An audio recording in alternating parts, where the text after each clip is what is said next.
ते रंगीबेरंगी फुलपाखरांसारखे आकाशात उंच उंच भरारी घेऊ दे. तुमच्या आयुष्यातील प्रत्येक दिवस नवीन ऐश्वर्य आणि सुंदर आठवणींनी घेऊन येऊ.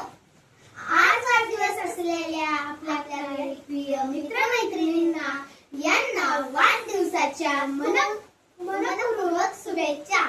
तुमचा दिवस आनंद, हसू, प्रेम आणि सुंदर आठवणींनी भरलेला असो. आज वाढदिवस असलेल्या आपल्या काही प्रिय मित्रमैत्रिणींना शुभेच्छा देत एक सुंदर गीत गाऊया. सर्वांनी उत्साहाने सहभागी होऊन सागर मेघल हेरुटी हे गीत गाऊन त्याला शुभेच्छा देऊया. पुन्हा एकदा वाढदिवसाच्या खूप खूप शुभेच्छा.